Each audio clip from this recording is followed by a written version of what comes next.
Bonjour à tous. Avant tout propos aujourd'hui, peut-être que je vais demander à ce qu'on se mette debout et prendre une minute de notre temps pour applaudir nos différentes forces combattantes qui sont actuellement au nord de notre position en train de combattre et de conquérir nos terres. Donc une minute d'applaudissement.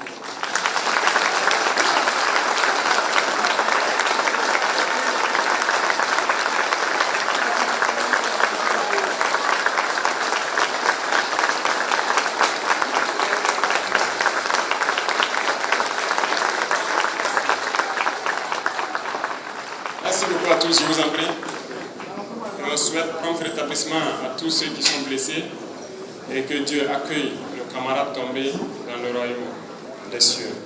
Merci beaucoup à tous. C'est un grand jour aujourd'hui parce que nous avons décidé ce matin de venir nous entretenir avec vous dans la région de Yadgar. Et par définition, on sait bien que c'est la région où on ne porte pas de gants pour parler, où on dit la vérité de façon crue. N'est-ce pas? Et donc ce matin, je vais parler sans langue de bois. Je vais parler de manière crue et sans porter de gants également, je vais boxer. Donc, à bon entendeur, je pense qu'il y a des fortes attentes de toutes les populations, un peu partout dans toutes les régions, là où on passe. Je peux dire que les besoins sont les mêmes un peu partout. Nous avons pratiquement la même situation dans toutes les régions où on passe.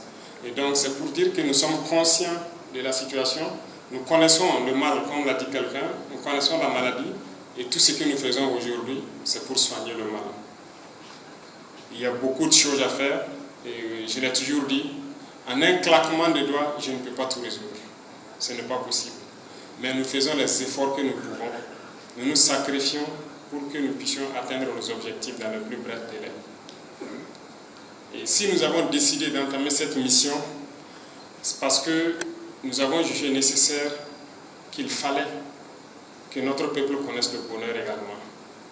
On ne cesse de le dire, nous sommes nés dans des conditions peut-être pas faciles, nous avons grandi, nous avons vu le Burkina, nous avons aussi aperçu les autres pays à travers donc, les informations et peut-être que nous avons voyagé entre-temps dans certains pays, nous avons vu les réalités et nous nous sommes aussi posé des questions. Pourquoi notre pays ne peut pas aussi se développer et prospérer comme ces pays? Je le disais la dernière fois, il n'y a pas de raison que dans certains pays qui ont juste découvert peut-être du pétrole, en moins de 30 ans, 40 ans, ils changent totalement. Mais pourquoi en Afrique, nous ne réussissons pas à faire la même chose, pendant que sous nos sols se trouvent et le pétrole et d'autres types de minéraux? Prenez l'exemple de Dubaï qui est à côté.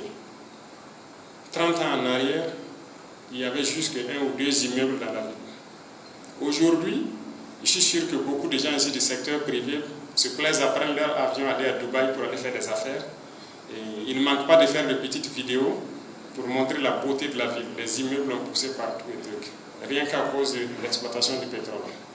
Mais combien de pays exploitent le pétrole en Afrique? Est-ce qu'ils ont eu ce développement? Donc il y a une question à se poser. Ici au Burkina, on exploite l'or et beaucoup d'autres minéraux, même si on n'a pas encore découvert le pétrole. Mais qu'est-ce qu'on en fait? Donc je suis venu aussi pour qu'on se pose des questions, il est vrai aujourd'hui. Pas seulement en burkinabé, mais en africain. Qu'on se pose des questions. Et les bonnes questions. Dans un premier temps, je vais peut-être éplucher les différentes questions qui ont été posées ici. Et les questions qui pourraient rentrer dans l'ordre du jour, je vais les répondre plus tard. Ceux qui sortent de l'ordre du jour, je vais peut-être apporter quelques réponses et vous promettre que nous sommes à pied d'œuvre pour pouvoir résoudre tous les problèmes dans les brefs délais qu'on puisse le faire. Déjà, il y a un bon nombre de questions qui sont adressées directement à vous les ministres et je suppose que vous avez noté, notamment le ministre de l'action humanitaire concernant donc le centre des personnes handicapées, le centre des personnes âgées et tout ça. Vous allez voir ce qui est faisable. Et comme je l'ai dit, ces centres ne doivent plus être des centres juste faits pour se réunir ou à l'occasion des fêtes. Ça doit contribuer à la formation. Donc vous voyez dans l'urgence qu'est-ce qui peut être fait pour qu'on puisse les réhabiliter et qu'ils puissent... Et pour la carte d'invalidité, je pense qu'il y a lieu de...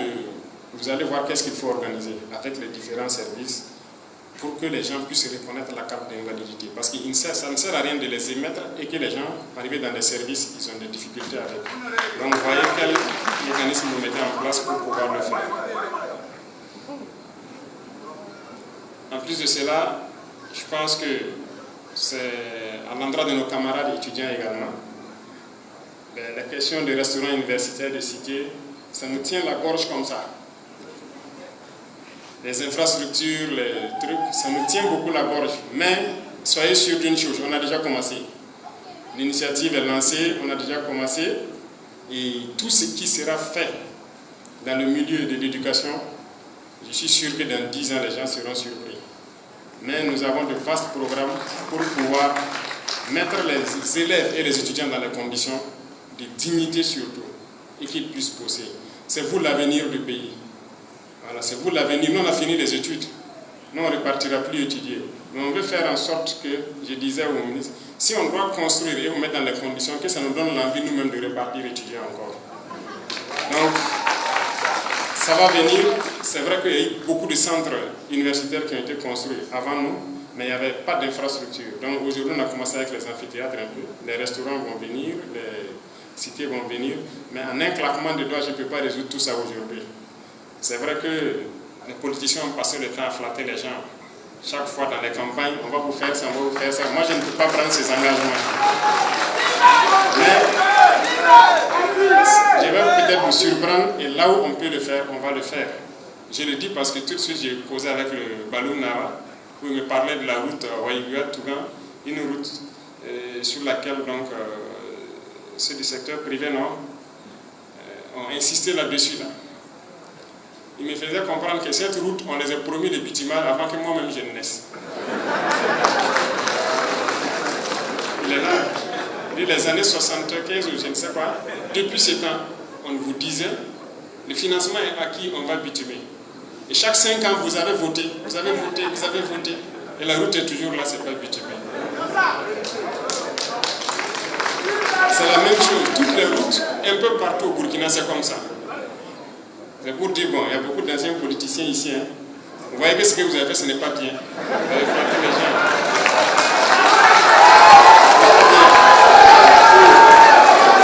Donc, aujourd'hui, on a décidé de partir sur une nouvelle donne. Voilà. Et il faut que vous gardez le cap. Si on a créé Faso Mero, c'est justement à cause de tout ça. Quand on se balade, partout au Burkina Faso, il y a le problème de route. Mais qu'est-ce qu'on fait? Il faut qu'on puisse s'équiper en masse, faire contribuer tout le monde et pouvoir faire nos routes rapidement. Et nous nous sommes donné le délai de fin d'année pour que toutes les régions, même les nouvelles, aient leur brigade sur place. Et c'est ce qu'on est en train de faire. Déjà, Waïguya, la brigade est venue, mais elle est en train de prendre la main d'abord. Je le disais aussi au chef coutumier. Et donc, on ne peut pas amener une brigade nouvellement et puis l'amener directement sur le terrain. Il y a des gens qui ont été conducteurs qui sont rentrés là-bas. Le jour même qu'ils ont pris les camions vers les machines, ils ont grillé les disques d'embrayage. Donc, il faut qu'on les apprenne, qu'ils prennent la main sur quelques mois avant de venir et lancer les travaux. Donc, toutes ces routes-là, c'est vous qui allez programmer avec le gouverneur en tête, je le disais avec les chefs de circonscription. Vous allez décider quelles routes sont prioritaires et ainsi de suite, et vous allez faire vos routes. Donc, vos machines seront là, tout sera à votre disposition, vous faites les routes comme vous voulez, et l'État accompagne cela. Et je pense que ça sera pareil dans toutes les régions du Burkina Faso. Voilà ce qu'on veut. Il n'y a pas de raison que vous partez ailleurs, vous roulez sur de belles routes, vous vous filmez même. Ici aussi, on peut faire. Tout ce qui est faisable ailleurs est faisable ici. Donc, si sur ce point, il n'y a pas à s'inquiéter, on va y arriver. Voilà, on va y arriver, ça c'est une certitude. Pour les questions de certains centres, les salons, les journées de l'artisanat, les espaces et tout ça, donc je pense que les ministres ont noté tous ces points. je vais rester à l'écoute. À l'issue de la rencontre, chacun à ce qui le concerne pourra nous dire, même le rattachement, l'étudiant a parlé du rattachement de l'école à l'université, c'est vous qui allez étudier, voir. Si ce n'est pas possible, que vous puissiez le faire, le retour, le pourquoi vous ne souhaitez pas le faire, ainsi de suite. La formation professionnelle, ils ont beaucoup parlé, beaucoup de personnes ont parlé de ça, donc vous voyez comment on peut intégrer au fur et à mesure dans les différents centres. Donc, il y a beaucoup d'autres questions sur lesquelles on va revenir plus en détail, mais il faut que nous soyons tous conscients du combat que nous menons et que nous restons surtout concentrés. J'ai remarqué que beaucoup de gens peut-être ne savent pas toujours où nous sommes, parce qu'ils ne savent pas d'où nous venons. Et je pense que celui de la veille citoyenne, pour la région ici par exemple, a dit quelque chose de très important. En 2022, quand on arrivait, la route de Waïguia était coupée. Même l'aérodrome de Waïguia n'était pas accessible. Et c'était inquiétant. Et c'était pareil pour presque toutes les villes. La route nationale numéro 1 même était coupée aussi. Mais je pense qu'il faut saluer les différentes forces qu'on a engagées, les VDB, qui se sont sacrifiés pour qu'aujourd'hui, nous puissions nous installer dans des zones comme Ban, comme Ségué et comme Niense qui est en cours actuellement. Et les forces sont en train de pousser le combat jusqu'à la frontière. Et tout sera sécurisé. L'ennemi ne peut pas nous vaincre si nous sommes une nation. Et pour rester une nation, on a besoin de discipline, comme je l'ai dit. On a besoin d'abnégation, on a besoin d'avoir un objectif sur lequel on se fixe.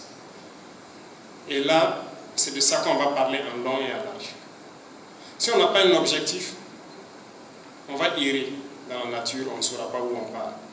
Et si on ne sait pas aussi d'où on vient, on n'a pas de repère, c'est comme quelqu'un qui est au milieu d'un désert, qui n'a aucun repère, il ne sait pas où aller, il ne sait pas quoi faire. Non, il faut qu'on ait des repères. Et pour avoir les repères, il faut repartir et interroger l'histoire. Et il ne faut pas occulter une partie de notre histoire. Et il ne faudrait pas aussi que le syndrome de Stockholm soit une maladie commune à tous les Africains. Vous connaissez le syndrome de Stockholm? C'est un syndrome qui fait que celui qui vient te faire du mal, tu finis par l'aimer et le protéger.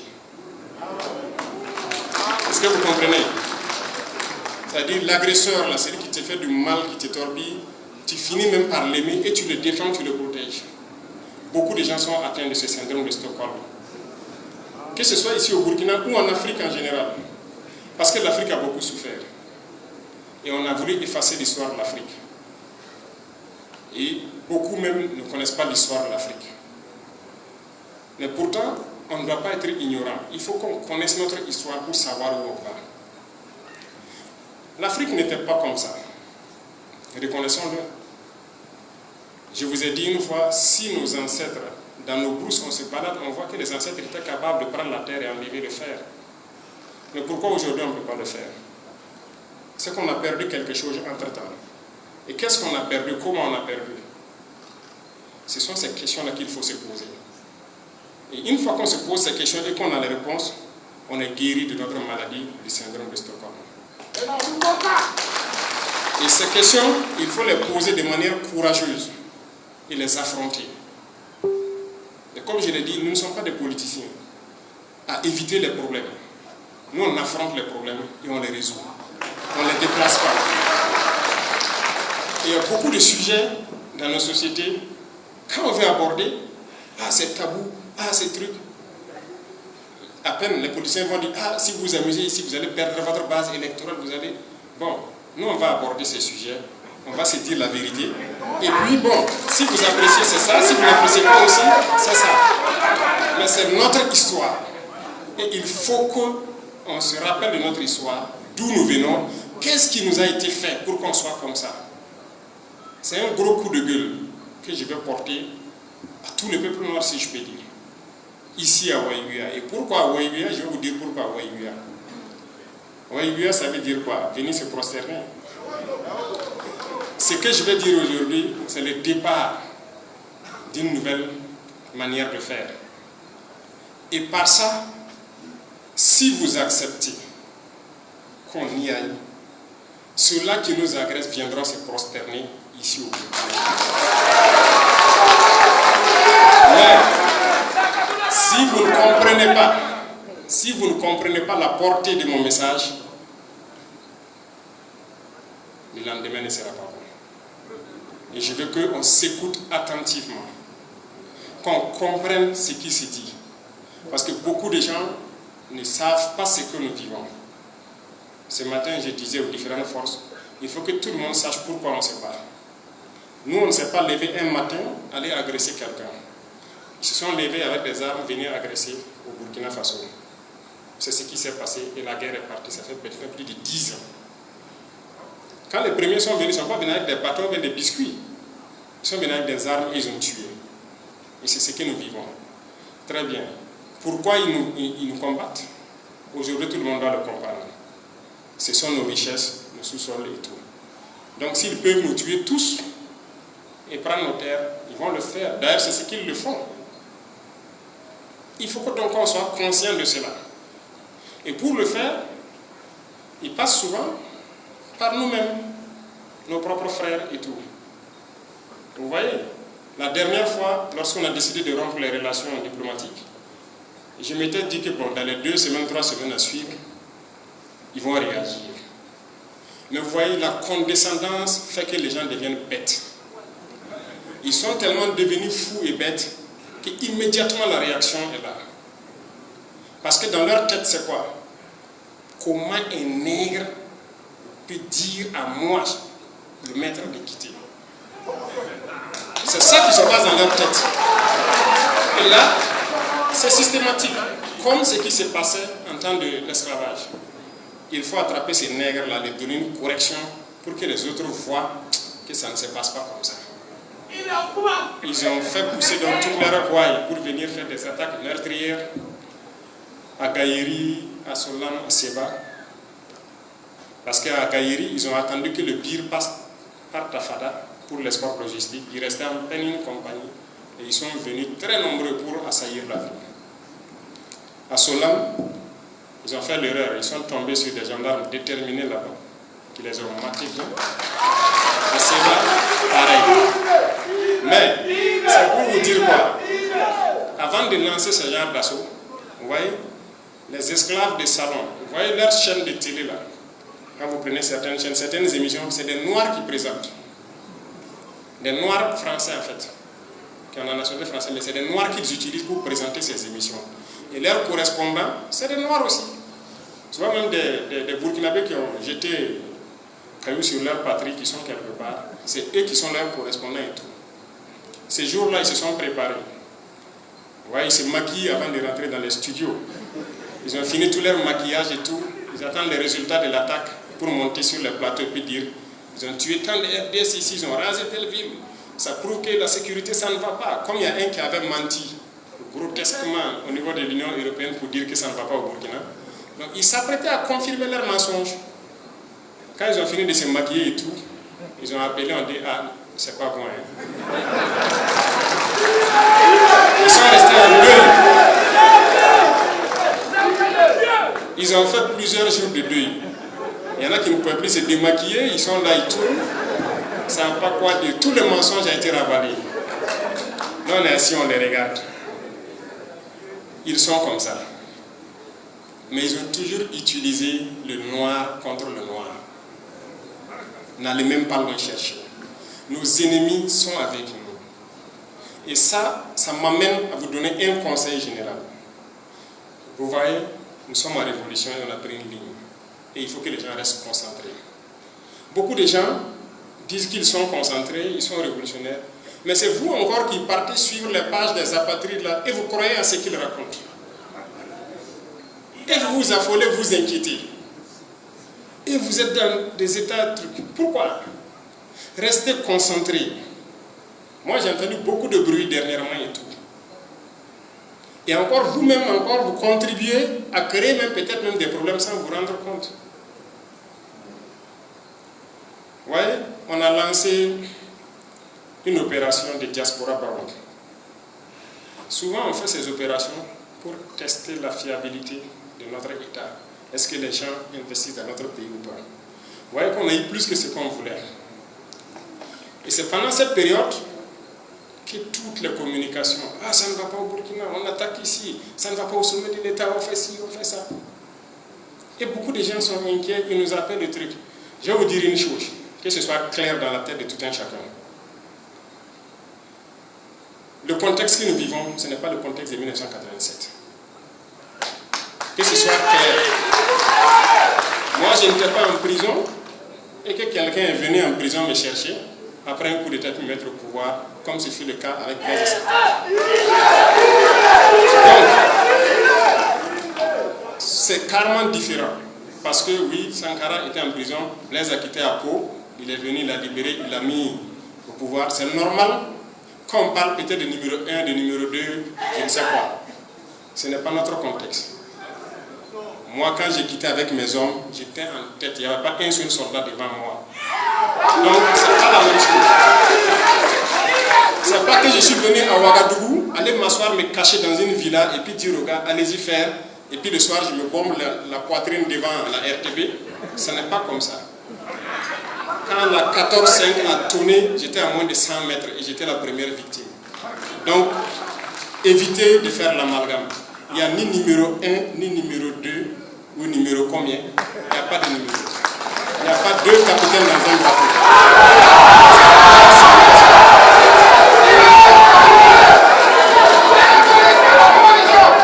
C'est clair, c'est net. Si maintenant, par vos communications, vos quoi, vous croyez que quelqu'un est fort, vous allez créer des problèmes à la personne. Et vous assumerez ensemble les conséquences de vos problèmes. Que ce soit clair. Et l'autre chose, c'est quoi? Tous ceux qui travaillent avec moi connaissent ma ligne de conduite. J'ai une mission. Et eux tous suivent la mission. C'est pour ça qu'on est là.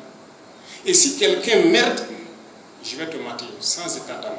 Il n'y a pas à dire que oui, ah non, lui c'est... Il n'y a pas d'homme fort. Hein.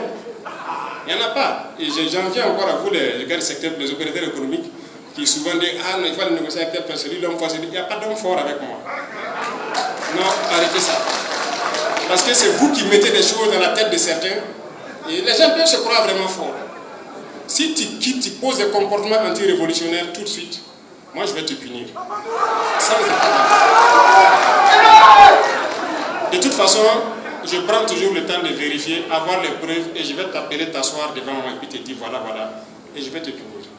Donc c'est comme ça. Donc tous les camarades que vous voyez, qu'ils soient ministres ou quoi, je les ai tous dit, c'est lui qui s'amuse, qui va poser un comportement anti-révolutionnaire et que moi j'ai des preuves devant la main, je vais te punir. Et sa punition là, si en temps normal il devait faire peut-être voilà, une punition A, moi je multiplie par 2 ou par 3. Parce que tu es responsable. Donc que ce soit clair, arrêtez d'aller écouter les conneries de trucs. On est focus. Moi je n'ai pas abandonné ma jeunesse là pour venir m'amuser avec ma mission. Moi je suis jeune, mais je n'ai plus de jeunesse à vivre. Vous pouvez vous croire que je vais vivre une jeunesse encore. C'est fini. On me prend le matin, les voilà, dans ma maison, on m'amène au bureau, la nuit on m'amène, et ils sont assis à la porte devant ma porte, comme un prisonnier. Et vous croyez que je vais m'amuser avec ma mission? Non. Moi je n'ai pas sacrifié ma jeunesse pour rien, je ne vais pas m'amuser avec ma mission. J'ai un rêve pour mon pays, et le rêve va se réaliser. Et partant de cela, ceux-là qui on observe, ça fait maintenant 4 ans qu'on observe des gens, on parle à certains. Prenez ça au sérieux. Moi, je ne vais pas sacrifier ma jeunesse et puis laisser quelqu'un qui va venir s'amuser avec moi. Maintenant, là, je vais commencer à percuter et puis avancer. Ceux qui savent, qui ne veulent pas de problème, il ne faut pas venir vers nous. Parce que vers nous, vous aurez des problèmes. Ne vous mettez pas en travers de notre chemin. Donc, restez concentrés, restez focus. On doit développer notre patrie, c'est ça le plus important. Tout le monde doit manger à sa faim, comme l'a dit le responsable des personnes âgées. Je suis très content d'entendre que nous mangeons au présent de l'indicatif. Ça, c'est une fierté. Mais on passait le temps à quémander, des gens viennent nous donner à manger, c'est ça. Dernièrement, beaucoup de pays viennent nous voir pour les ONG et quoi. Je dis, mais attendez, Qu'est-ce qui se passe? Vos ONG humanitaires, c'est rentré, c'est sorti ici. Nous, on a notre dignité à défendre. Il y a des choses qu'on n'accepte plus. Allez-y donner ailleurs. On ne veut pas de votre aide. Il n'y a pas de là. Non. Ce qui veut dire qu'ils ont d'autres choses derrière la tête. Ce n'est pas donc de l'aide. C'est comme l'a dit quelqu'un. Si vous voulez venir aider un père de famille, parce que ses enfants ne mangent pas bien, pourquoi vous allez venir et puis vous ne donnez pas au papa là discrètement de les donner? Vous voulez aller vous-même donner aux enfants pour dire que le papa ne vaut rien. C'est ça que vous voulez dire. Ça ne marche pas. Notre culture n'accepte pas ça. Donc, ils ont utilisé beaucoup de canaux pour nous asservir. J'ai parlé des ONG, l'infiltration dans nos administrations, beaucoup de canaux. Mais on ne va pas accepter. Parce que tout ça, c'est pour nous maintenir et pouvoir bien piller nos ressources. Il est temps que nous tous on comprenne que nos ressources doivent servir à ce que tout le monde ait de l'eau potable à boire. Vous avez parlé du problème d'eau. Mais est-ce qu'on doit continuer à encourager ceux qui boivent le champagne au détriment de tout le monde pour avoir de l'eau potable? Nous ne pouvons pas accepter ça. Mais très souvent, qu'est-ce qui se passe? Quand nous-mêmes on se bat contre ceux qui ont du champagne pour que tout le monde ait l'eau potable à boire, celui qui a le champagne paye celui qui n'a pas l'eau à boire là. Pour chanter ses louanges, se mettre contre vous. Et vous acceptez aussi. Bibouin, ça se fait ou pas? Hey, ressaisissons-nous.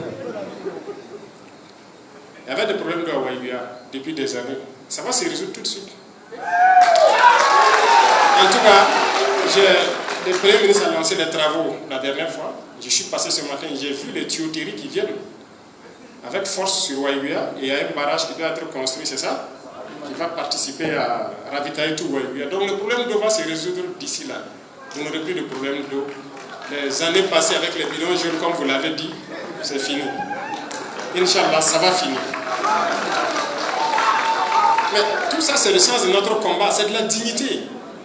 On ne veut pas que nos mamans là aillent dormir devant les forages, se lever à des heures pas possibles pour aller chercher un bidon d'eau pour pouvoir nourrir la famille. Mais attendez, on est riche, on faut de la dignité. Et la richesse doit être partagée. Et pour partager la richesse, c'est ça. Et là, ça m'amène aussi à un coup de gueule à certaines personnes qui sont là aujourd'hui. Voilà, comme j'ai parlé de l'or et tout ça là. L'or apparaît partout, c'est la bagarre, les gens se tuent sur l'or. Arrêtez ça. L'État va prendre le contrôle de la situation. Parce que beaucoup de gens là, ils partent extraire l'or là. D'abord, on détruit nos natures de manière anarchique. Et quand ils finissent, beaucoup partent payer des véhicules. Prenez 1000 personnes qui partent payer des véhicules de 20 millions. Ça fait 20 milliards qu'on a donné comme ça quelque part. Pourtant, on n'a même pas de route pour rouler dessus. Quand vous quittez Yako pour aller à Ouagadougou, il n'y a pas de route. Mais on fait les routes ou bien on fait quoi? Donc, il faut qu'on se parle, qu'on se comprenne et qu'on puisse construire ensemble. Chacun aura son compte. Mais évitons de dilapider nous-mêmes notre propre richesse. Est-ce qu'on se comprend?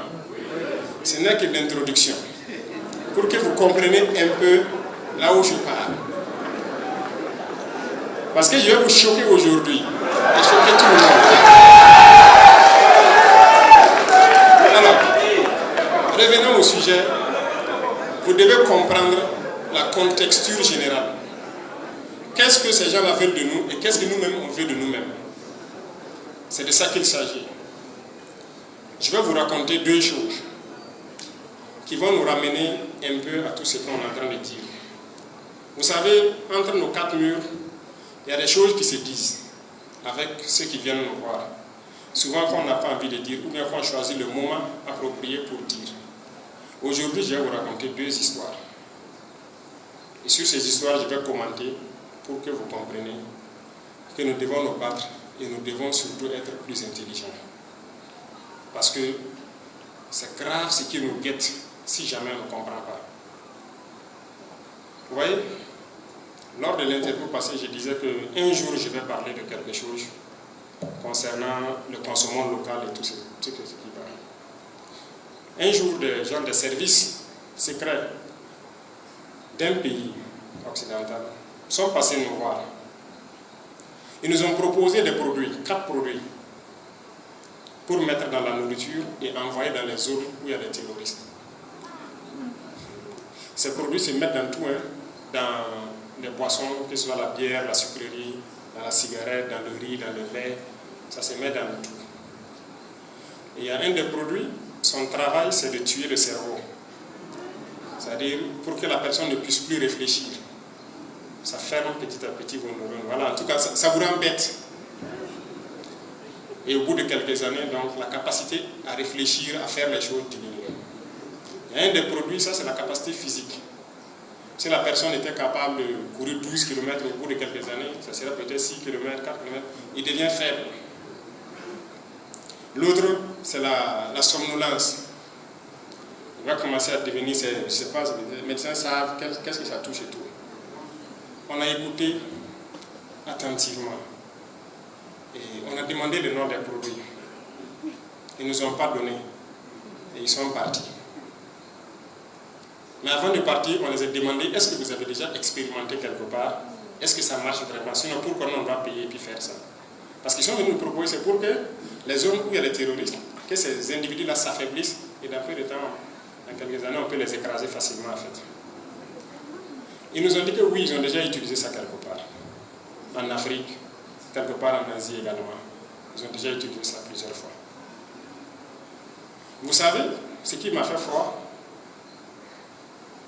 j'ai dit ouais, l'Afrique est foutue.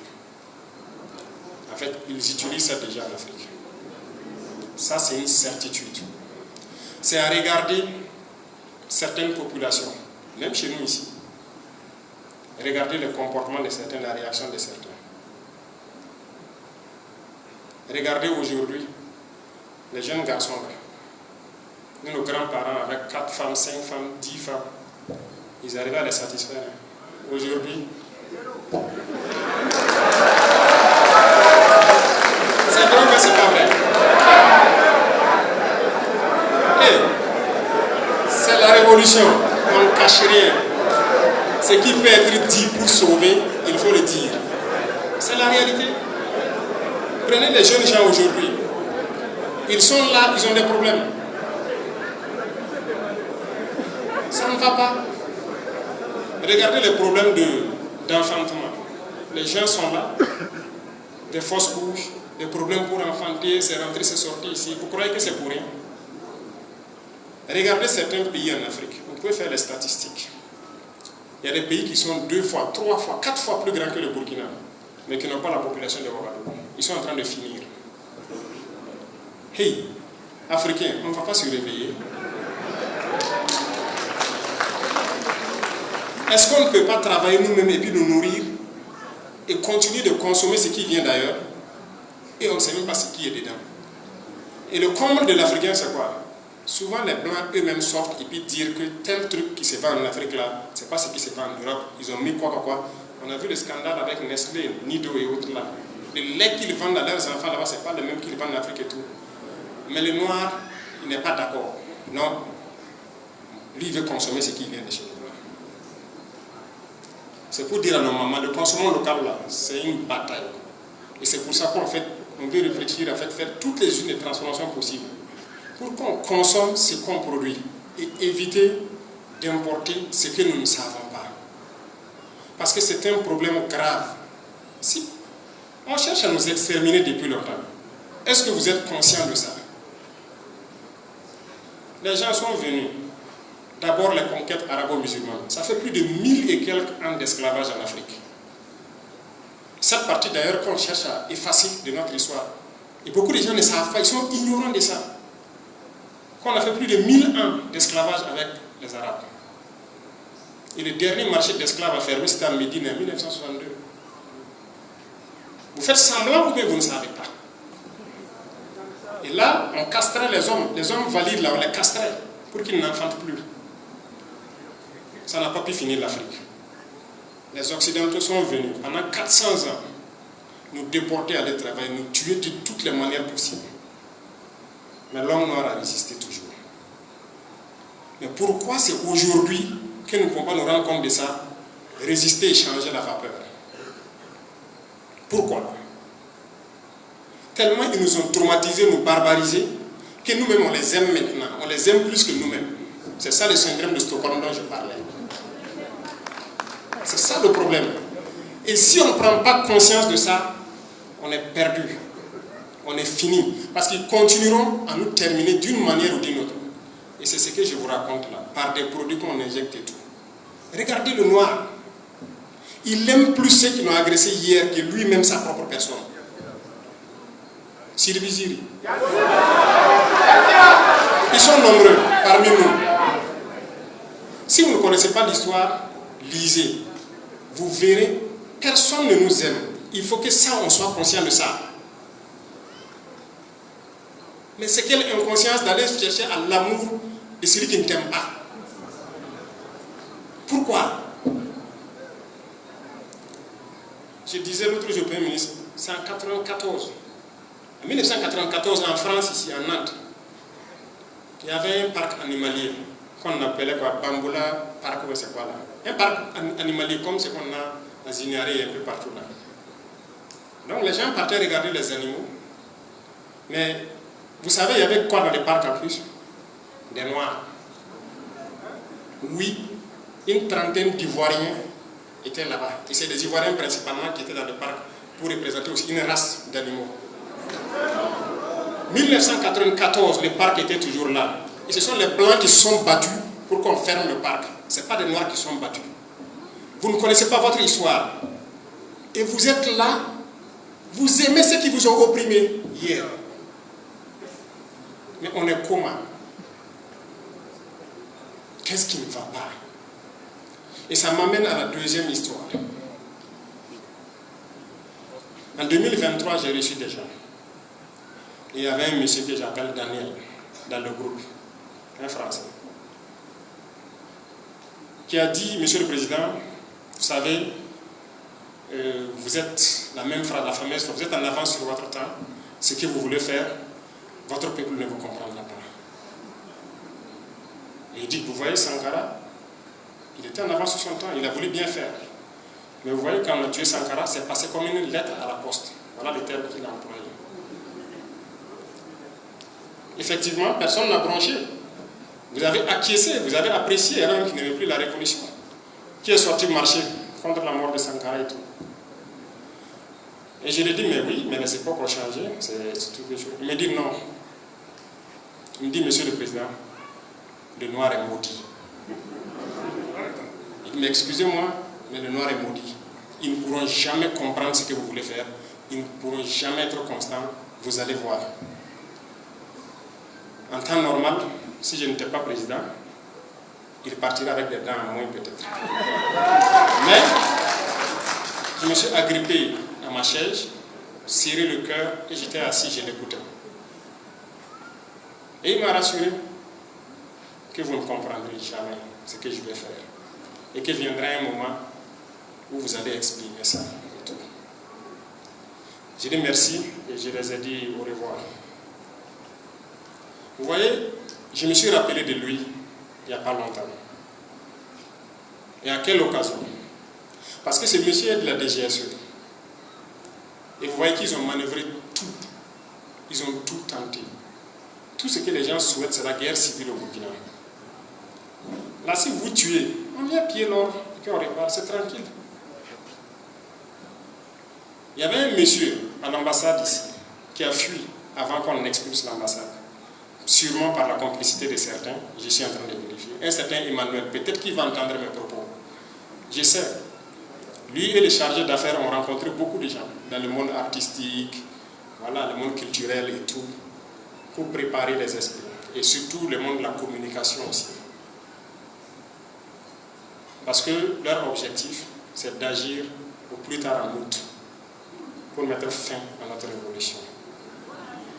Mais depuis longtemps, ils manipulent tous les sujets. L'ethnie, la religion. Ces deux sujets ont toujours détruit l'Afrique. Regardez toutes les guerres en Afrique, on manipule par la religion, par l'ethnie. Et sur les réseaux sociaux, vous voyez, ça se manipule tous les jours. Mais le monsieur Daniel avait sa théorie et sa stratégie, que les gens n'avaient pas accepté là-bas. Mais dernièrement, Daniel est rentré en jeu. Il a proposé de partir vers l'Est, de prendre l'amitié pour manipuler sur la religion. Et ils vont faire dérouler les rouleaux compresseurs contre le Burkina. Effectivement, un jour, on apprend un imam qui fait une sortie fracassante jusqu'à il m'a traité de quoi là? Abu Jahal, mais c'est quoi là? N'est-ce pas?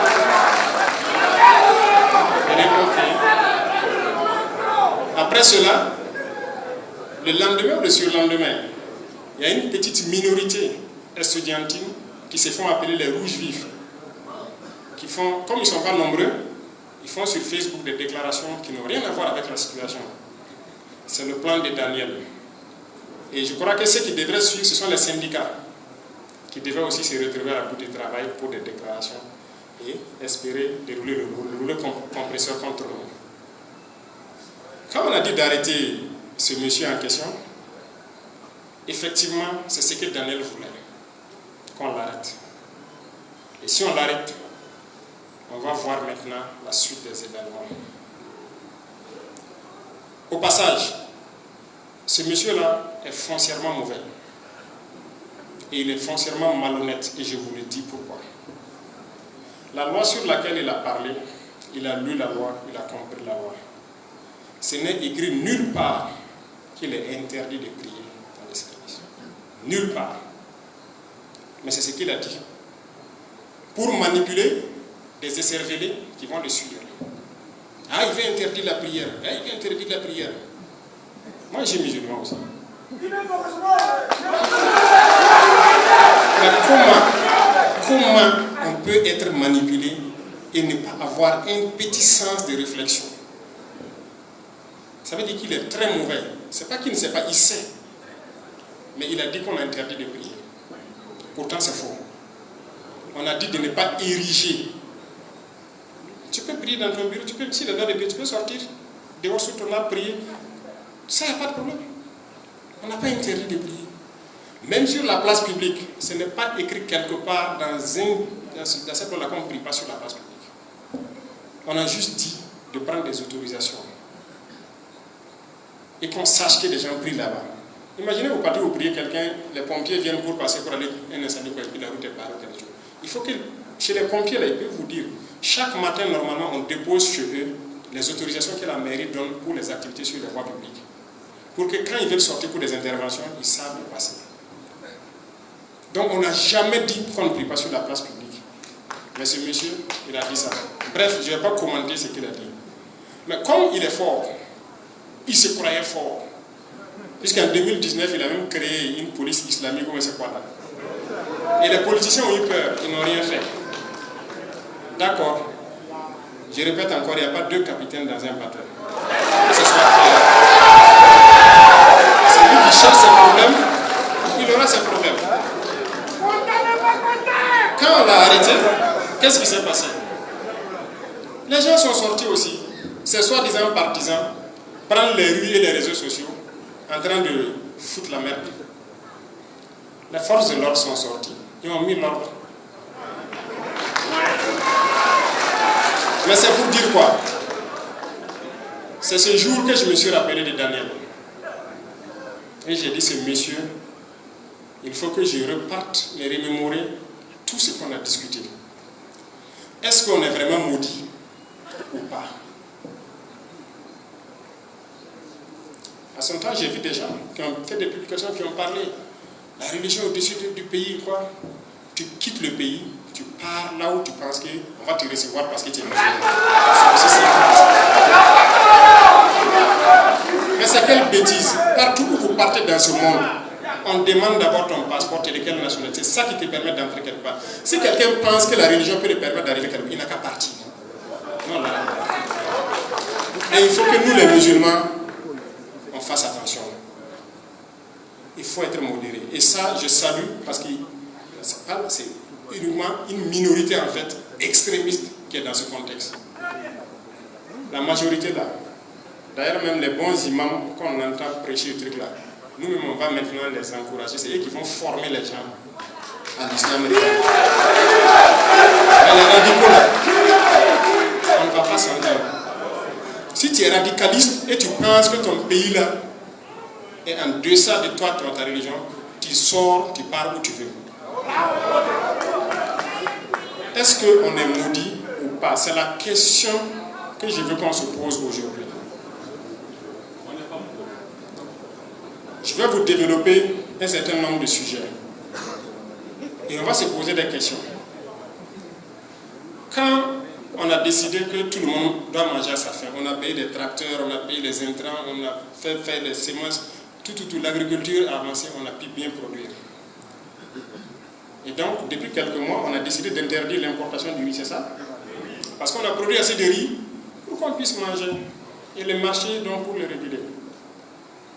Mais il y a des gens qui importaient du riz, qui ne sont pas contents, et qui nous ont dit qu'on va échouer. Et ils prient Dieu tous les jours qu'on échoue.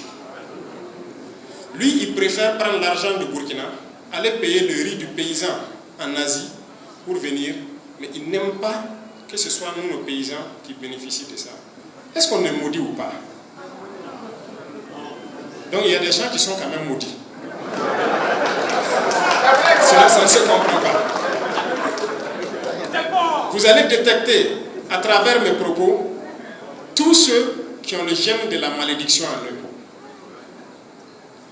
Et comme je dis encore, notre grosse chance, c'est que la grande majorité n'est pas maudite. Vous avez compris. C'est une minorité qui en met. Il y a beaucoup de domaines où on veut avancer et des individus refusent qu'on avance parce que eux, leurs intérêts comptent plus que tout. Moi, je ne vais jamais accepter. Et si vous n'arrêtez pas, en tout cas, on va se faire la guerre et moi, je vais vous combattre. Ça, c'est sûr, c'est net. C'est la masse populaire qui compte. On ne peut pas être là depuis qu'on existe là. Vous avez tous les avantages, vous avez tout. Mais faites pardon, les gens doivent manger aussi. Les gens doivent vivre dignement. Mais pourquoi des gens vont se battre contre ça? Et ils manipulent. Et c'est là que je disais, il y a peu de temps, que ceux-là qui ont du champagne, quand on veut que tout le monde ait l'eau potable, ils payent ceux-là qui n'ont pas l'eau à boire pour nous combattre. Et souvent, ils acceptent aussi et ils nous combattent. Faites pardon. Il faut réfléchir avant d'agir. Il y a beaucoup de choses. Beaucoup de gens venaient nous voir. On souhaitait que le Burkina soit un État islamique. Le terrorisme finirait, c'est sûr. On aurait la paix, mais on serait une base arrière, un cancer au milieu de l'Afrique de l'Ouest pour déstabiliser les autres. Moi, je ne fonctionne pas comme ça. On ne peut pas me manipuler comme ça. Et lorsque vous montrez que vous n'êtes pas manipulable, vous devenez un ennemi. Il y a des choses que je vais garder encore par devers moi. Mais s'il faut le sortir un jour, je vais le sortir. Mais je le dis pour que ceux-là qui manipulent des individus qui ne réfléchissent pas trop ici fassent attention. Sinon, on peut aller au fond et traiter la question. Notre pays, c'est notre pays et nous sommes là à nous battre pour notre pays. Personne n'aime notre pays plus que nous-mêmes. Il y a beaucoup d'événements. Je parlais de la production et tout ça tout de suite. Il y a des gens qui ont tendance à tenir des propos pour fragiliser la cohésion sociale et tout. Et comme je l'ai dit, quand on a adopté cette loi, c'est nous les musulmans qui avons été les premiers à se plaindre. Pourquoi les autres ne se plaignent pas? Pourquoi? Mais est-ce qu'on s'est assis une fois se poser la question? Pourquoi? Je pense que pour que quelqu'un, si tu veux attirer quelqu'un dans ta religion, c'est ton comportement d'abord. qui peut faire que la personne va rester. Mais ce n'est pas autre chose.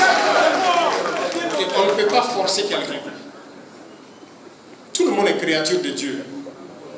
Et si toi tu penses que tu es un vrai religieux, tu dois aimer les autres créatures de Dieu. Parce que toi tu n'as pas donné la vie à quelqu'un. Tu ne peux pas créer un homme. C'est Dieu qui nous a tous créés. Toi tu n'as pas la capacité de créer un homme et c'est toi tu veux tuer un homme parce qu'il ne te suit pas dans ton.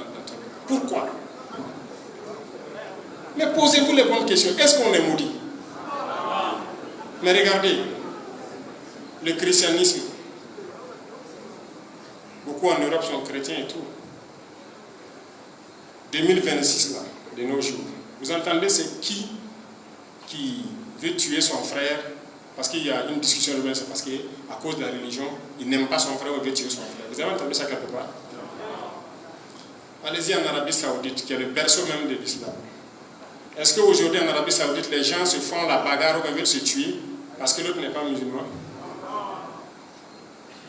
Mais pourquoi c'est nous les nègres qui sommes prêts à détester nos frères, prêts à les tuer parce qu'on dit qu'il est kafir?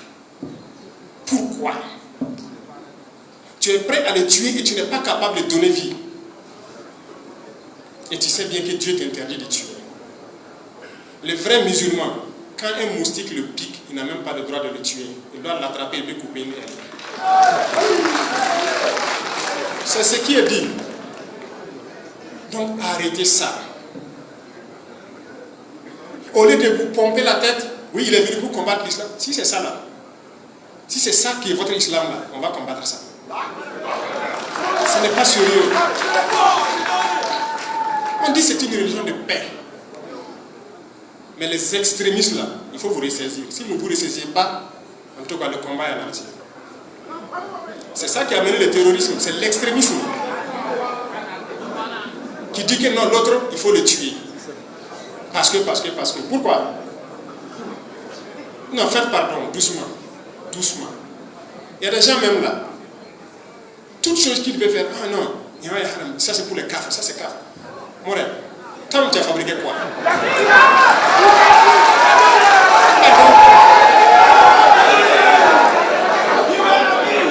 Non, je l'ai dit parce que c'est vrai. On a fait suspendre certains de quoi? De prêches. Et ça va continuer. Si les gens continuent, ça va continuer. On va les suspendre de prêche si quelqu'un sort au hasard. Et c'est là encore, je félicite tous ces imams valeureux, dignes et patriotes qui continuent de prêcher la bonne parole et éveiller les consciences. On en voit beaucoup et on les félicite, on les encourage. Mais les extrémistes, on va les combattre.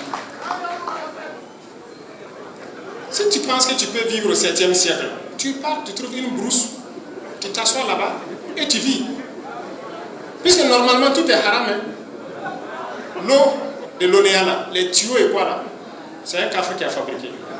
Les pompes là, c'est un café qui a fabriqué. La lumière là, c'est un café qui a fabriqué. Les micros même dans lesquels tu parles, c'est un café qui a fabriqué. Mais tu ne peux pas avoir l'intelligence de comprendre ça. Et il sort, il a un gros véhicule, il roule, c'est un café qui a fabriqué. L'avion que tu montes pour aller là-bas, c'est un café qui a fabriqué. Bon, bref, je ne vais pas aller sur le sujet, c'est pour que vous compreniez que c'est le filon par lequel l'impérialisme veut passer pour nous détruire. Et ce n'est que le début. J'insiste là-dessus parce que ce n'est que le début. Ce qui vient est plus grave. Oui, tenez-vous bien. On a tout de suite parlé des bourses des élèves, étudiants et tout. Le ministre de l'enseignement supérieur a très bien fait d'expliquer clairement. Les gens n'ont pas pu manipuler. Mais je vais vous dire quelque chose. À l'instant où je parle là, on a plus d'1 millier de jeunes burkinabés. On est en train de recenser dans certains pays arabes. En train d'apprendre quelque chose. On a recensé les dernières statistiques, j'étais 800 et quelques. J'ai regardé la fiche. Personne n'est au courant de leur sortie. Personne n'est au courant de ce qu'ils font. Les ambassades qui sont là-bas ne sont pas au courant d'eux. Et vous savez ce qu'ils apprennent? La charia, les lois islamiques et la jurisprudence islamique.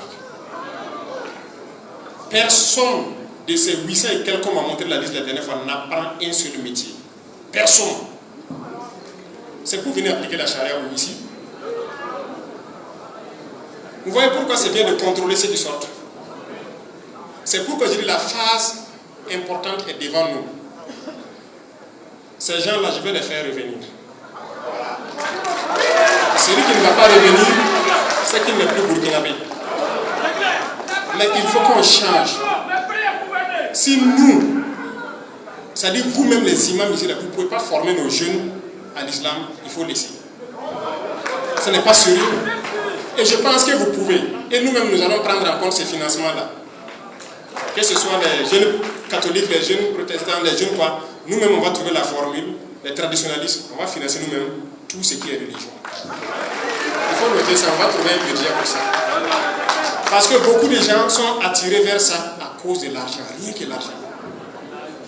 Ils reçoivent les financements, ils font ce qu'ils ont à faire, on fait sortir les enfants, ils partent apprendre la charia, ils viennent, ils veulent appliquer la charia. Ils passent 5 ans, 7 ans d'endoctrinement. Et c'est comme ça, il vient, il est comme ça, il dit que l'autre a couru halal. C'est comme ça. Et, résultat de course, on sera là entre nous, à nous entretuer, et eux, ils vont continuer à piller ce qu'ils doivent piller. Jamais. Moi, je ne vais pas permettre ça. Non. Donc, ceux-là qui étaient là, j'ai entendu des gens dire que non, ah non, et ils me soutenaient, c'est quoi? Si tu me soutenais à cause de ça, il ne faut même plus me soutenir. C'est quoi? Qu'on soit clair. Mais nous, on a un objectif, on va arriver à l'objectif. Tous les humains que Dieu a créés, on a le devoir de les aimer. Voilà pourquoi quand moi je dors, je pense à l'enfant inconnu. L'enfant que je ne connais pas, qui est au fin fond du Burkina, est-ce que tous les enfants du Burkina dorment? S'ils ne dorment pas, moi je ne peux pas avoir de sommeil. Est-ce que tous les enfants du Burkina ont au moins un repas à manger? S'ils n'ont pas à manger, moi je ne peux pas avoir le repos. Et je me sacrifie pour ça. Donc je ne vais pas laisser quelqu'un venir donc nous dévier de notre trajectoire. Ça jamais. Et il faut que nous prenions conscience. Je parle de l'Africain en général, du noir, de notre histoire, de notre situation actuelle. Parce que l'esclavage n'est pas fini. Hein. Les gens continuent l'esclavage. Hein. Vous ne savez pas ça? On continue d'attraper les noirs et aller les vendre. Hein. Au jour d'aujourd'hui, 2026 là. Donc, on ne vous considère pas comme des humains. On vous voit comme des animaux ou des trucs. Mais pourquoi nous, on doit se comporter comme des animaux à leur égard? Non, moi je refuse ça. Il faut qu'on apporte la réponse conséquente maintenant à ces gens-là. L'impérialisme n'a pas de couleur. Il y en a partout. Et il faut avoir le courage de l'identifier et l'indexer et puis de le combattre. Regardez comment on se comporte. Et ça m'amène à encourager encore les jeunes à se lancer dans la réflexion pour produire. Vous savez que tout ce qu'on fait, c'est importé. Tout. Quasiment tout. Bon, au Burkina maintenant, je peux dire Dieu merci, ça va. Nous, on a pu maintenir notre façon d'enfanner. Ça veut dire qu'on peut prendre le coton, tisser jusqu'à l'habit puis porter. Nous, on rend grâce à Dieu. Mais comme déjà en Afrique, ça va le faire. Tout est importé. Et puis, il est fier même de porter la veste importée, et puis il tire ça, et puis il est content. Non, on doit changer de comportement. On ne fabrique rien. Et je disais, on va ouvrir des universités, des technologies et tout, et nous devons réfléchir. Nous devons réfléchir pour créer. Si depuis les années 1800, ils ont créé des moteurs, au jour d'aujourd'hui, le même moteur de P50 ou de CP là, on n'est pas capable de fabriquer. N'est-ce pas? Ça veut dire que Dieu, en créant les humains, il a le besoin de se déplacer. Il a mis toutes les ressources à notre disposition. Le vent, le soleil, le feu, qui sont les trois choses les plus puissantes. En plus de ça, il a mis la terre et l'argile, le sang de la terre qui est le pétrole. C'est ça, non? et le fer. Le fer et toutes ses composantes qui donnent l'acier. Il a mis ça à notre disposition pour faciliter notre vie. La terre et l'argile, on peut cultiver avec, on peut faire le ciment avec, on peut faire beaucoup de choses avec. Le fer et ses composants, c'est l'acier qui rentre dans vos bétons et tout ce qu'il y a. Et le sang de la terre, c'est le pétrole, qui est l'énergie globale que nous avons. Mais qu'est-ce que nous, les Noirs, on fait avec tout ça? On n'est pas capable de prendre l'argile aujourd'hui transformée en ciment de nous-mêmes. Parce que les usines, là, on les paye. On ne fabrique pas. On n'est pas capable de prendre du pétrole aujourd'hui brut, créer nous-mêmes une raffinerie pour le raffiner. On ne part payer l'usine. On ne fabrique pas. Aujourd'hui, on n'est pas capable de prendre la terre comme ça et extraire le fer dedans pour mettre du carbone et faire de l'acier. Est-ce que c'est normal? Mais est-ce qu'on est maudit ou pas? Si on n'est pas maudit, ça veut dire qu'on doit pouvoir le faire. Et c'est ce que je veux qu'on puisse faire. On doit être en mesure de le faire, de produire. Je disais à quelqu'un la dernière fois, il dit, si on cause bien, quand tu te lèves le matin, tu dois chaque fois te poser des questions. Supposons que tu dors nu. Tu te réveilles, tu prends une serviette, c'est importé. Ta pâte, brosse à dents, c'est importé. Tu finis tout ça, l'habit que tu portes, c'est importé. Tes sous-corps et tout, tout est importé. On ne fabrique rien ici. Tu pars t'asseoir pour ton petit déjeuner, la tasse de thé, tout, à part le sucre peut-être qui vient de ce sucre, tout est importé. Tu pars prendre ta moto, ton véhicule, c'est importé. On ne fabrique rien en Afrique. C'est bien de combattre l'impérialisme, mais c'est bien aussi de nous dire la vérité et de nous réveiller. Et ça, ce sont des questions qu'on doit se poser. Pourquoi nous, on ne fabrique rien? Forcément, les humains sont là, le besoin de déplacement est là. Mais pour se déplacer, tout ça, ce sont les Blancs qui ont créé. Que ce soit les motos, les voitures, les avions. Nous, on n'a rien créé. Notre utilité, c'est quoi? Pour communiquer, avant, on prenait le cheval. On dit à Waïbia, c'est d'aller porter les messages à Yako. C'est le cheval qu'on prend en part. Le Blanc est venu, il a créé le téléphone, l'Internet et tout. Et c'est nous, on sait prendre ça. Et on se filme, on fait du n'importe quoi avec. On s'insulte. Voilà, on fait tout. Et puis on est heureux. On n'a rien créé. On ne sait même pas comment ça fonctionne. Le gars de iPhone, on l'a demandé qu'en Afrique ça marche bien. Il dit que, ah bon, que les Africains ont les moyens de payer iPhone, qu'il n'y a pas de boutique en Afrique.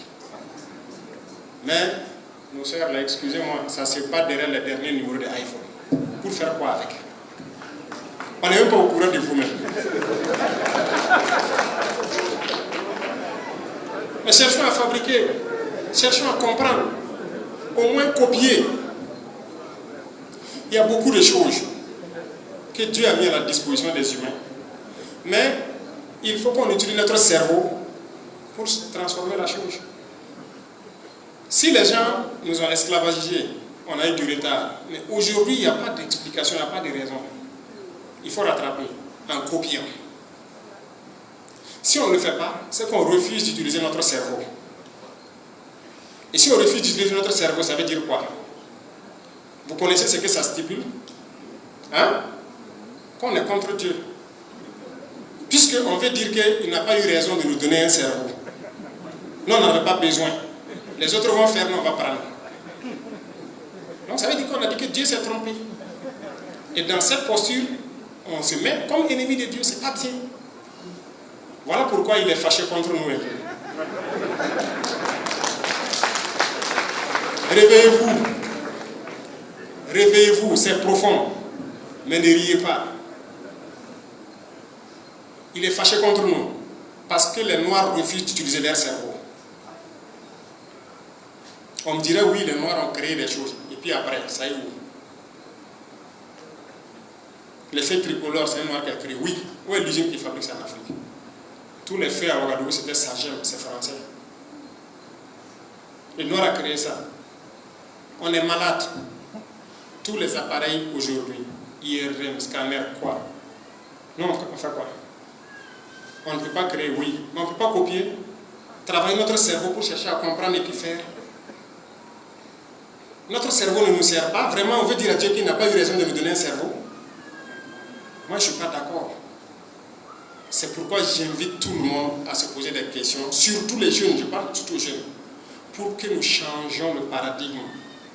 Et nous devons chercher la connaissance, chercher à produire, chercher à être utile sur terre. Sinon, pour l'instant, là, c'est pas trop ça. C'est pas trop ça. Il faut qu'on participe. Vous les voyez, aujourd'hui, qu'on le veuille ou pas, vous voyez la guerre qui se passe, Iran-États-Unis. Ils sont assis à distance et puis se bombardent. Nous, on a créé quoi? Mais vous voyez, ce sont des Noirs qui sont assis, qui font des débats. Les États-Unis, c'est la puissance. C'est la puissance. Toi-même, tu fais quoi? Tu crées quoi? Hein? On ne va pas se concentrer. C'est sérieux. Si on les voit, ils font ça. Allons-y réfléchir comment on peut transformer le pétrole, comment on gagne du propergol pour propulser quoi? Réfléchissons. Les autres là, ce n'est pas Dieu qui est descendu les donner la connaissance. C'est le même cerveau qui les a donnés. Mais ils ont décidé d'exploiter leur cerveau à bon escient. Mais nous, on a dit à Dieu qu'il n'a pas eu raison de nous donner un cerveau. Nous, on n'en a pas besoin. On n'a qu'à laisser et ils vont faire. Résultat de course, ils viennent donc nous manipuler, nous cogner, on se fait la bagarre et ils prennent nos ressources et puis ils partent. C'est pas ça, non? Comme des villages ont été réinstallés dans cette région ici, ils avaient été cherchés, réinstallés. Aujourd'hui, ils se tuent, ils font la bagarre chez Chefferie. Est-ce qu'on est normal? Mani Sougouri. Wallahi Mani Sougouri. Doucement.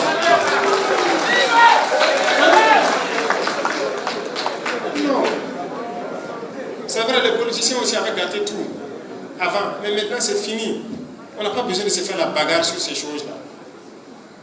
Donc, moi j'invite surtout les jeunes à revoir notre copie pour qu'on ne soit plus dépendant des gens, pour qu'on ne soit plus à la traînée et qu'on crée, qu'on fasse beaucoup de choses. Parce que si on ne le fait pas, on va disparaître. On va disparaître. Parce que ceux-là, s'ils reviennent ici, vous allez envier le sort des morts. Vous allez envier le sort des morts, je vous jure. La nature même va s'énerver contre nous.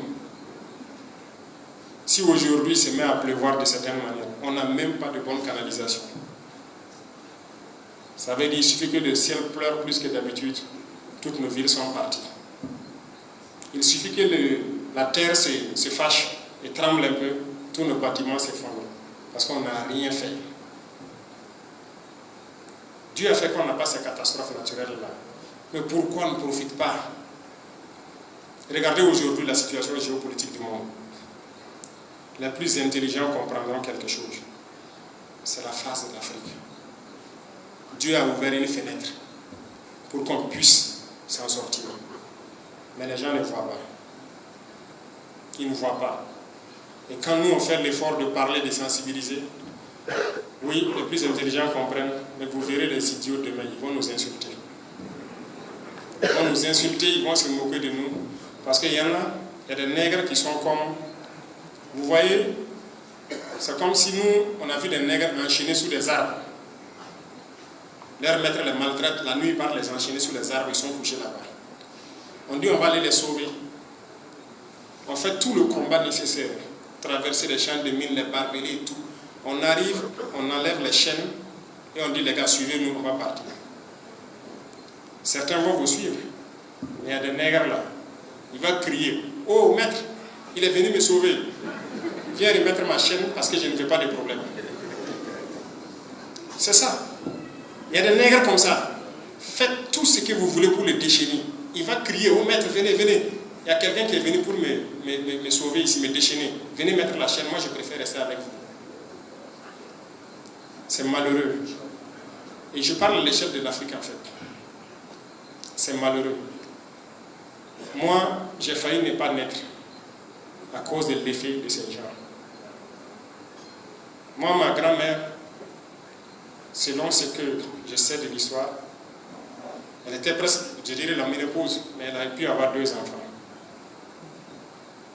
Puisqu'elle avait plus de 50 ans. C'était un miracle dans leur village. Pourquoi elle n'a pas pu enfanter tôt? Parce que ces gens-là les avaient pris. Elle a connu la pénétration coloniale ici. Et c'était interdit de faire des enfants ou de se marier. Ils ont tué presque tous les hommes du village. Et c'est après les indépendances qu'elle a pu faire ses enfants. Donc moi j'ai failli ne pas naître à cause de leurs effets sur nous. Et j'étais très proche d'elle. Elle m'a raconté beaucoup de choses. Et j'ai vu sur son corps les traces de la maltraitance de ces gens-là. J'avais 10 ans quand elle est décédée en 98. Donc je vis les effets de la colonisation dans ma chair. Et vous êtes nombreux à connaître ça aussi. Mais certains encore continuent d'adorer leurs malfaiteurs d'hier. Ils les aiment plus que eux-mêmes, ils les aiment plus que leurs frères. C'est ce que je ne comprends pas. Ces gens-là, il faut les combattre. Il faut les combattre sans état d'âme. Et on ne va pas tolérer ça. Ce qu'ils ont fait hier à nos ancêtres, hier à nos grands-parents, ce qu'ils nous font aujourd'hui vivre à travers le terrorisme, si on ne se concentre pas, ce que leurs enfants vont faire vivre à nos enfants, ça sera pire que l'enfer. Et nous, on ne souhaite pas ça. Donc, il faut se battre. Il faut se battre et arrêter d'être des traîtres. Des gens prêts à vendre leur pays ou je ne sais quoi. Il faut rester burkinabé et concentré. Dieu merci. Je dis encore Dieu merci. Nous avons de la chance. C'est qu'au bout de ces 4 ans, nous avons pu jauger que beaucoup de gens ont compris la portée de notre message, le sens de notre combat, au Burkina ici, mais même en Afrique. Et ceux-là qui continuent de sensibiliser, de militer, de faire comprendre, d'ouvrir les yeux aux gens, je vous félicite et je vous encourage à continuer. C'est la seule solution, de faire comprendre aux gens que c'est possible. Et par nos actions, je pense que vous voyez que c'est possible. On peut y arriver. De toute façon, on va lancer des programmes bientôt et vous verrez. On va construire nos pays, on va construire nos villes, on va construire nos routes. Et on va vivre en paix. Quant au terrorisme, c'est la race humaine noire la plus maudite. Des gens qui, s'ils ne sont même pas en désaccord avec eux-mêmes, leur propre intelligence, c'est-à-dire s'ils avaient un petit peu de cervelle là, ils la laissent s'asseoir et puis se demander, puisque tu te lèves, tu viens tuer l'autre, que c'est djihad toi de faire. C'est un cas, c'est ça non? Ok. La Kalachnikov que toi tu prends pour tuer là-haut, c'est toi qui as fabriqué. C'est pour un cadre, il ne faut pas utiliser ça. Va faire ton couteau et puis tu viens. Ou bien tu prends, tu tailles ton gourdin. Là, c'est toi qui as fait, c'est halal. Tu viens, on va combattre. Les véhicules que vous roulez là, c'est pas pour vous. Et vous dites que vous faites du djihad pour tuer les cadres. Vous voyez comment ils sont malhonnêtes. Et il y en a qui sont dedans conscients de ça. C'est leurs chefs qui savent que non, et ils sont dans un autre jeu. Mais les idiots qu'on tue en pagaille là, chaque fois que moi je regarde les échos du front, les nouvelles du front, ça ne me plaît pas de voir des noirs qu'on a tués. Mais ils ne méritent que ça. Ils ne méritent que ça. Est-ce que ça nous plairait de voir vraiment autant de cadavres? Mais ils viennent pour tuer. Dans la bêtise. Ils viennent écrire là, pourquoi tu fais au nom de Dieu? Mais l'arme là, c'est pour un cafre qui a fait. La moto que tu roules, c'est un cafre. Si le mandant là, ils n'ont qu'à s'asseoir et puis réfléchir. Et puis créer pour eux, on va voir. Vous voyez comment on est là. Donc, cette espèce-là doit disparaître. Voilà pourquoi nos forces sont engagées et ils vont les éliminer jusqu'au dernier. Ça, c'est sans arrêt. Et le Burkina, c'est réel. Et ça ne va même pas tarder. Comme je l'ai dit, continuez à bosser dur. Nous avons fait des pas. Le Burkina. Mais, vous voyez, j'ai parlé de manière générale de l'Afrique. Ce ne serait pas judicieux que le Burkina seul avance comme il le fait. Ça devrait être un mouvement d'ensemble. Mais Haya, c'est notre limite ici. C'est ça le problème. Et quand on réalise beaucoup de choses, on fait beaucoup de choses, ça ne plaît même pas à certains de nos frères. Mais bon, quand cela ne tient, moi je vous encourage à rester concentrés. Travaillez à ce que nous produisons soit ce que nous consommons, au vu de ce que je vous ai expliqué. Travaillez à maintenir la cohésion sociale, à mettre le patriotisme en avant de toute considération, parce que nous sommes des humains a priori. Et chaque humain doit respecter l'autre humain, à cause de la vie que toi tu ne peux pas créer. Et ceux-là qui viennent pour donc nous ôter la vie ou nous pourrir la vie, nous allons les combattre avec la dernière énergie. C'est sans état d'âme. En plus de ça, le reste, que ce soit nos ressources, tout ce qu'il y a comme truc, soyez sûrs d'une chose. Le Burkina Faso est un miroir. Je vous l'ai dit. Les autres se reflètent dedans. Et tout le monde attend de voir. Allons vite. Prouvons-leur que c'est possible. Beaucoup de pays africains peut-être attendent de voir. Est-ce qu'ils vont pouvoir? Est-ce qu'ils vont y arriver? Les gars, allons vite. Allons-y. On va y arriver. À chaque fois que nous faisons quelque chose, si des gens sont à côté, ils aboient, ils font quoi? Ne les regardez pas. Quand vous voyagez là, ce n'est pas chaque chien qui aboie que tu prends un caillou, t'arrêter pour lapider. Non, continue. Il va voir à la fin là où tu es arrivé. C'est ça le plus important. Donc, j'ai dit je vais parler sans porter des gants. C'est comme ça. Voilà, ils sont à Waibia et à Waibia on parle comme ça. Mais je savais que si j'ai envoyé la brigade de Fada avant la brigade de Waibia, je ne pouvais pas venir ici. Voilà pourquoi j'ai mis les deux brigades. Hein? Donc, on ne sera pas plus long que ça. C'était un coup de gueule général à l'espèce noire, si je peux dire, pour qu'on se réveille. Parce que Dieu, il n'est pas forcément content de ce que nous faisons. Notre comportement, et principalement nous les jeunes. Et je veux qu'on change. Qu'on change, qu'on se mette au sérieux et qu'on travaille. Qu'on transforme nos vies. Qu'on participe à la vie de la planète. Et qu'on pense à demain. Si on n'est pas fort, ils viendront nous écraser. D'une manière ou d'une autre. Il faut qu'on soit fort. Et on est sur la bonne voie. Et il faut continuer ainsi. Donc, les jeunes étudiants, la balle est dans votre camp, les élèves et étudiants.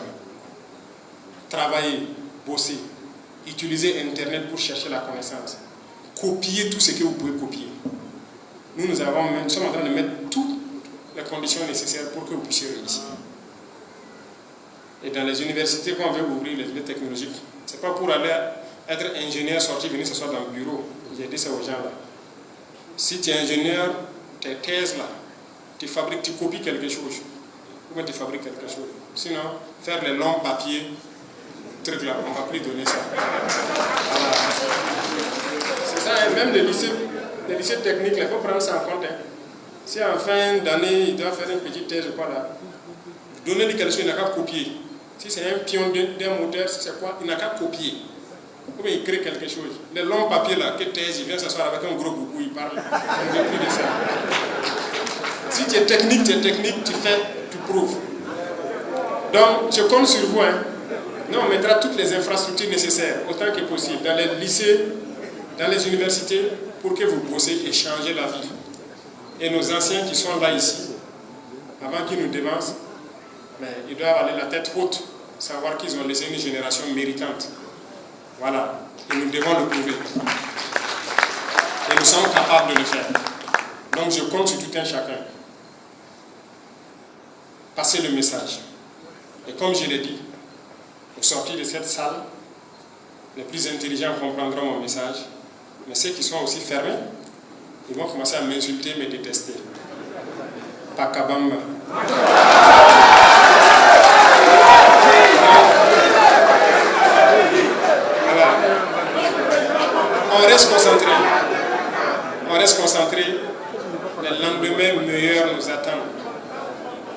C'est possible. C'est possible. Je veux que vous croyiez en vous, c'est possible. Croyez en vous. Je vous jure que c'est possible. Tout ce que vous imaginez, c'est possible. Prenez le temps qu'on le fasse bien. On ne pourra pas le faire comme ça, en un coup, mais c'est possible. Bonne concentration à tout un chacun.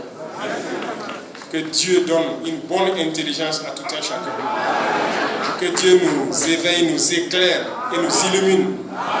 Ça, c'est le plus important actuellement. Que Dieu guide nos pas, nous inspire et nous donne donc un bon cœur pour agir en faveur de chaque Burkinabé qu'on croise, agir en faveur de chaque Africain qu'on croise, agir en faveur de chaque citoyen du monde, chaque créature de Dieu qui est épris de paix et de justice.